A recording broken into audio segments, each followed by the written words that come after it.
உண்டு என்ற வார்த்தையின்படி விடுதலையான ஆவியானவர் ஆண்டவரே இந்த காலை வேளை எங்கள் மத்தியிலே உள்ள ஆவியங்களை ஆசீர்வதிக்கும்படியாக நம்முடைய திருக்கரங்களை ஒப்புக் கொடுக்கிறோம்.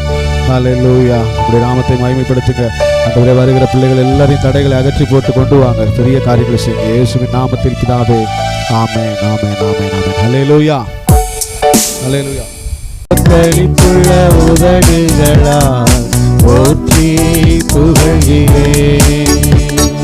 தேவனே நீரின் தேவன், தேடுவேன் ஆர்வமுடன்.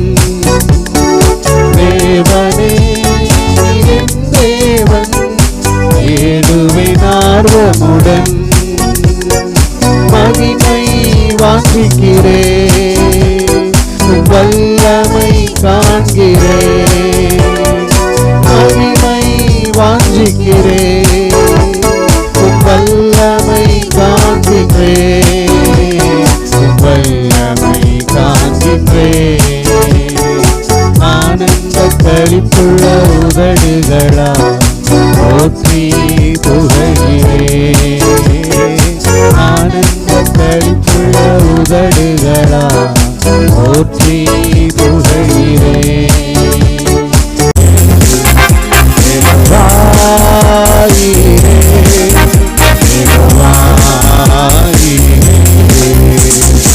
அனைத்தையும் மறுவிடும், எனக்கென தந்திடும். வலக்கரம் என்னை உயர்த்திடும். தேவனே சிலுவையில் நோய்களை சுமந்தீருந்தல் சரீரத்தில் அன்றே நான் சுகமானேன். தேவனே சிலுவையில் நோய்களை சுமந்தீருந்தல் சரீரத்தில் அன்றே நான் சுகமானேன். தேவனே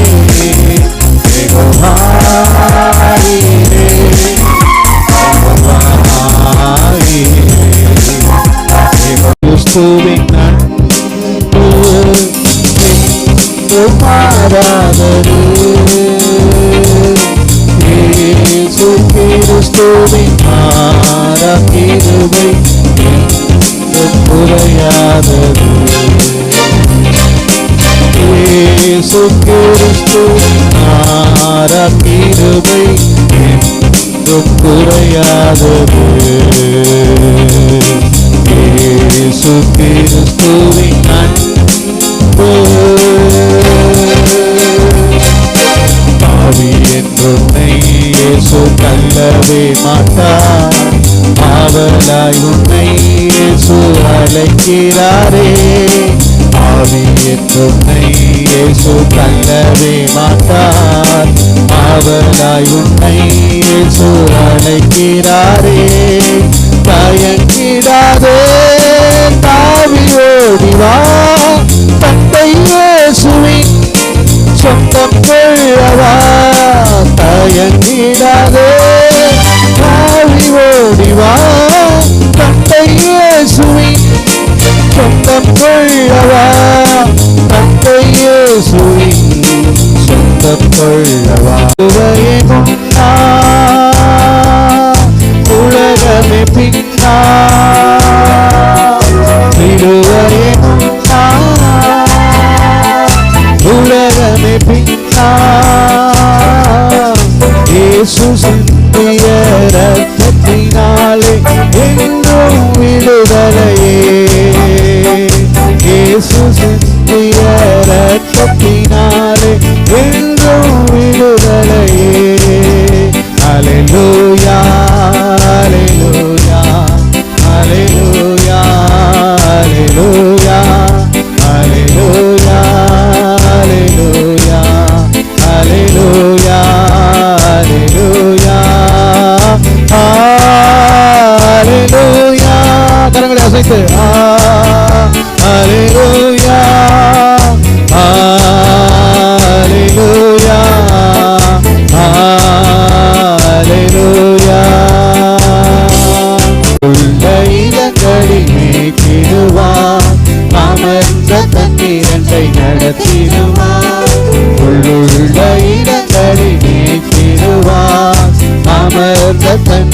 என்னை நடத்திடுவார். ஆத்துமாவை தினம் தேற்றிடுவார். மரண பள்ளத்தாக்கில் காத்திடு. அப்படியே எழுந்து நின்று ஆத்துமாவை தினம் தேற்றிடுவார். மரண பள்ளத்தாக்கில் காத்திடுவார். இயேசு போதுமே, இயேசு போதுமே. எந்த நாளிலுமே நீலையிலுமே எந்த வாழ்விலே இயேசு போதுமே. எந்த நாளிலுமே நீலையிலுமே எந்த வாழ்விலே இயேசு போதுமே. காலையும் மாலையும் அல்லேலூயா. நான் விடும் சுவாசமே அல்லேலூயா. காலையும் மாலையும் அல்லேலூயா. நான் விடும் சுவாசமே. அவனை பாதுகாத்து அவனை உயிரோடே வைப்பார். பூமியின் மேல் அவன் பாக்கியவானாய் இருப்பான். அவன் சத்துருக்களின் இஷ்டத்திற்கு நீர் அவனை ஒப்புக்கொடி. படுக்கையின் மேல் வியாதியாய் கிடக்கிற அவனை கர்த்தர் தாங்குவார். அவனுடைய வியாதியிலே அவன் படுக்கை முழுவதையும் மாற்றி போடுவீர். கர்த்தாவே, என் மேல் இரக்கமாயிரும். உமக்கு விரோதமாய் பாவம் செய்தேன். என் ஆத்மாவை குணமாக்கும் என்று நான் சொன்னேன். அவன் எப்பொழுது சாவான், அவன் பேர் எப்பொழுது அழியும் என்று என் சத்துருக்கள் எனக்கு விரோதமாய் சொல்லுகிறார்கள். ஒருவன் என்னை பார்க்க வந்தால் வஞ்சனையாய் பேசுகிறான். அவன் தன் இருதயத்தில் அக்கிரமத்தை சேகரித்துக் கொண்டு தெருவில் போய் அதை தூற்றுகிறான். என் பகைஞர் எல்லாரும் என் மேல் ஏகமாய் முணுமுணுத்து எனக்கு விரோதமாயிருந்து எனக்கு பொல்லாங்கு நினைத்து தீராத வியாதி அவனை பிடித்துக் கொண்டது. படுக்கையிலே கிடக்கிற அவன் இனி எழுந்திருப்பதில்லை என்கிறார்கள். என் பிராண சிநேகிதனும் நான் நம்பினவனும் என் அப்பம் புசித்தவனுமாகிய மனுஷன் என் மேல் தன் புதிகாலை தூக்குகிறான். கர்த்தாவே, நீர் எனக்கு இறங்கி நான் அவர்களுக்கு சரிகட்ட என்னை எழுந்திருக்க பண்ணும். என் சத்துரு என் மேல் ஜெயம் கொள்ளாததினால் நீர் என் மேல் பிரியமாய் இருக்கிறீர் என்று அறிவேன். நீர் என் உத்தமத்திலே என்னை தாங்கி என்றைக்கும் உம்முடைய சமூகத்தில் என்னை நிலைநிறுத்தும்.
ஆண்டவரே இது வேணும் ஆண்டவரே அது வேணும் ஆண்டவரேன்னு சொல்லி உங்களுக்கு ஏற்கனவே சொல்லியிருக்கேன்.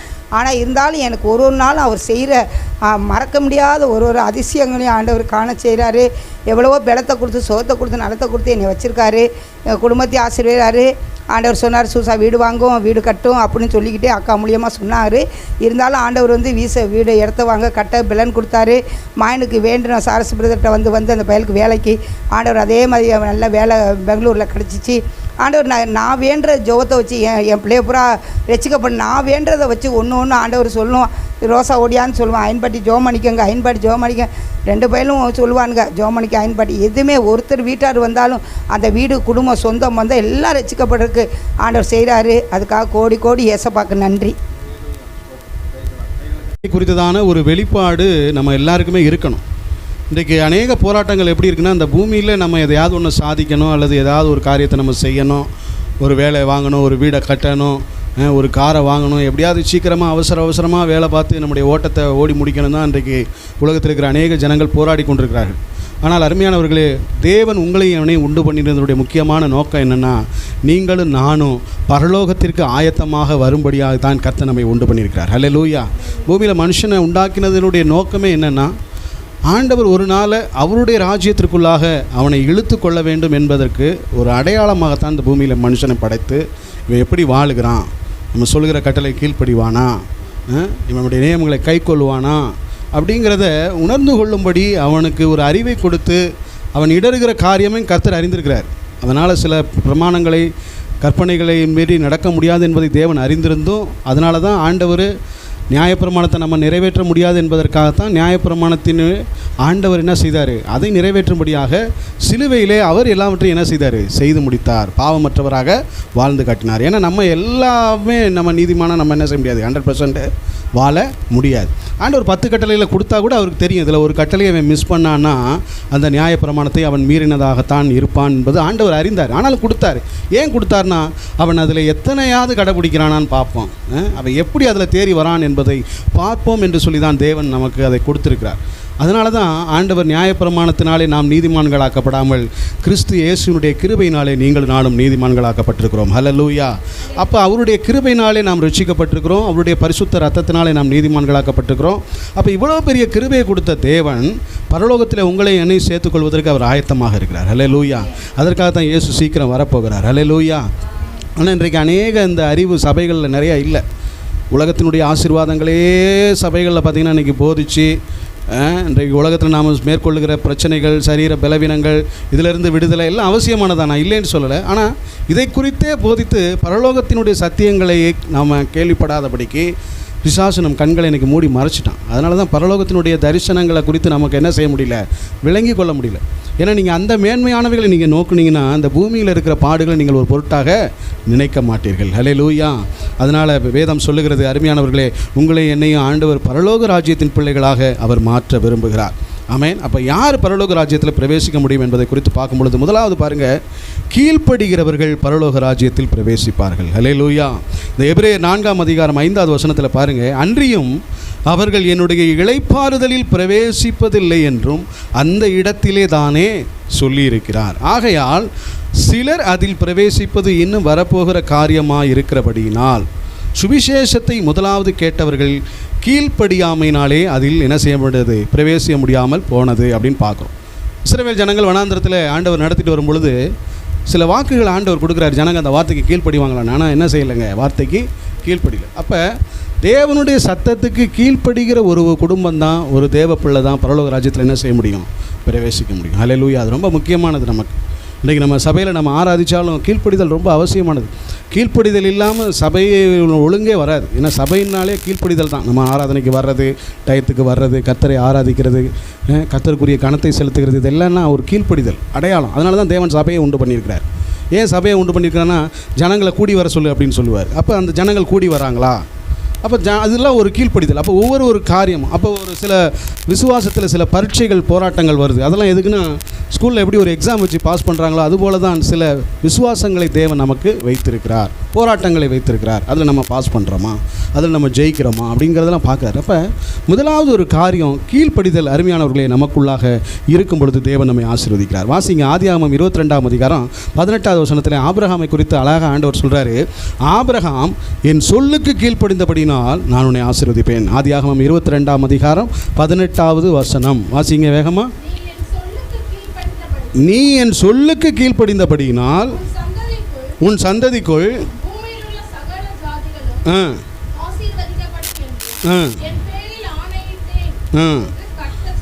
பார்த்தீங்களா, என் பேரில் ஆணையிட்டேன். கீழ்ப்படுகிற ஒரு வாழ்க்கையை தான் தேவன் விரும்புகிறார். அது ஆபிரகாம்கிட்டே ஆண்டவர் அதை அந்த குவாலிஃபிகேஷனை எதிர்பார்த்தார். வார்த்தைக்கு கீழ்ப்படிவானா, ஏன்னா மோரியா தேசத்தில் போய் உன் நேசகுமாரனை பலியிடு அப்படின்னு சொல்லும்போது என்ன செய்தார், கீழ்ப்படிஞ்சு போனார். அதுதான் ஒன்று. அப்போ பாருங்கள், ஆண்டவர் சொன்ன அந்த வார்த்தைக்கு கீழ்ப்படுகிற ஒரு ஆபிரகாம் கீழ்ப்படிந்ததுனாலே அவன் ஆசீர்வாதங்களுக்கு தகப்பனாக மாறினான், அநேக ஜாதிகளுக்கு தகப்பனாக மாறினான். இன்னொரு வசனத்தை கூட வாசிங்களேன். என்னாகமத்தின் புஸ்தகம் 20ஆம் அதிகாரம் 24வது வசனத்தை வேகமாக வாசிப்போமா. என்னாகமத்தின் புஸ்தகம் 20ஆம் அதிகாரம் 24வது வசனத்தில் நம்ம வாசிக்கும் பொழுது அதை நம்ம இப்படியாய் பார்க்குறோம்.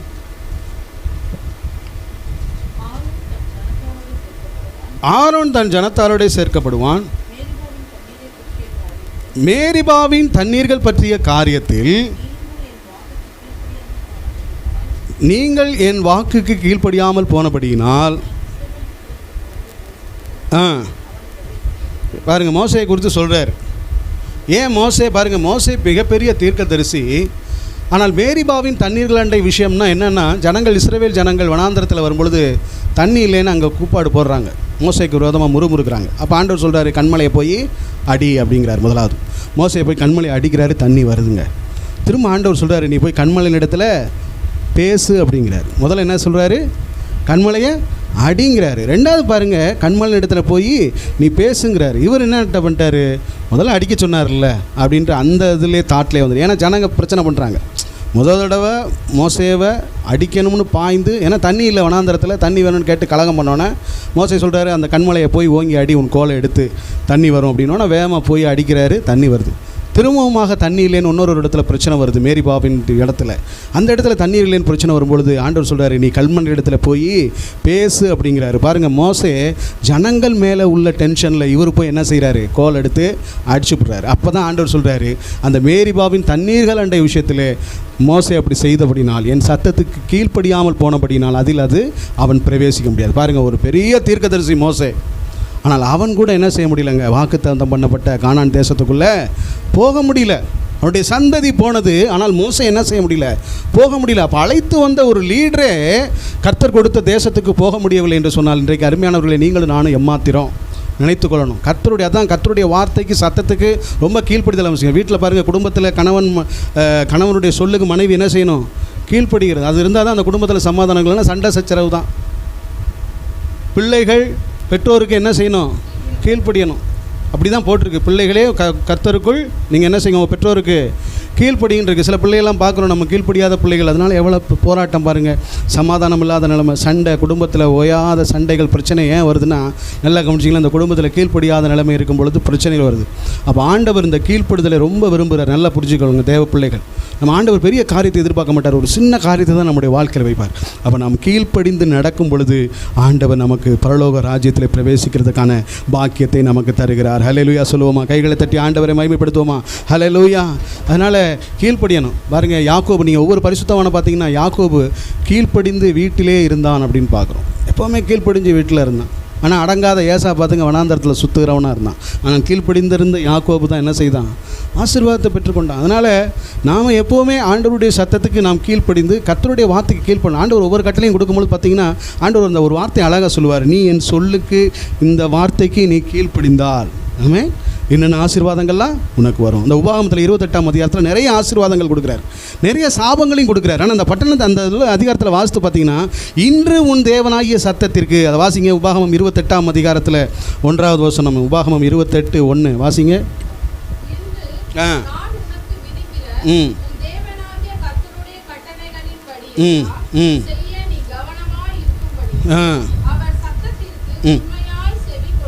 அதான் அவர் சத்தத்திற்கு உண்மையாய் செவி கொடு. அதான் என்னது, எதுக்கு நான் செவி கொடுக்கறதுன்னா கீழ்ப்படிதல். அல்லேலூயா.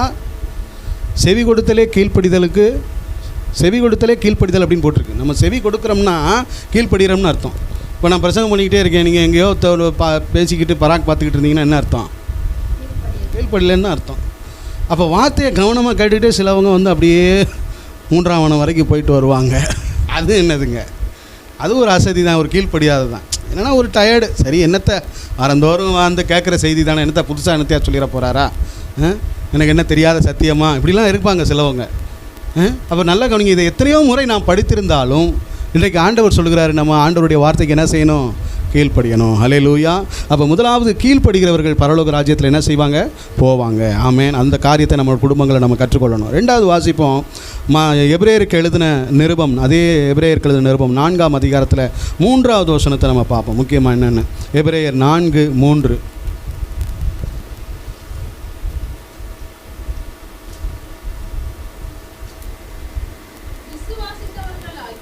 விசுவாசித்தவர்களாகிய நாமோ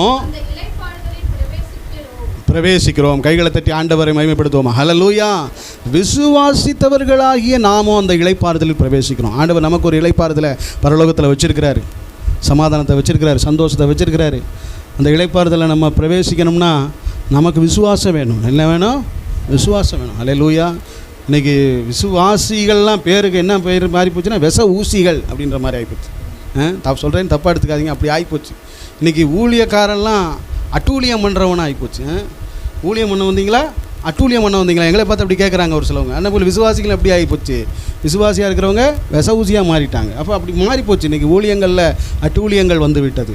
விசுவாச நிலைமைகளில் அவிவிசுவாசங்கள் வந்து விச ஊசியாக மாறுகிற நிலைமை. இன்றைக்கு அருமையானவர்களே, ஆண்டவர் கடைசி நாட்களில் விசுவாசத்தை எதிர்பார்ப்பாரோ என்ற ஒரு வசனம் உண்டு. அல்லேலூயா.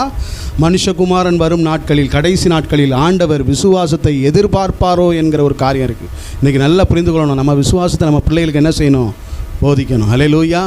உண்மையிலே அருமையான சகோதரி, எவ்வளோ பலவீனங்களில், கஷ்டங்களில் விசுவாசம், இதெல்லாம் நான் சொல்கிறேன், இந்த பலவீனங்கள்லாம் உங்கள் வாழ்க்கையில் விசுவாசத்துக்கு, போராட்டத்துக்கு இது ஒரு மாதிரி நினச்சிக்கோங்க. அல்லேலூயா. அப்போ இந்த விசுவாசத்தில் இந்த பாடுகளை நான் என்ன செய்வேன்? கர்த்தருக்காக உறுதியாக நிற்பேன்.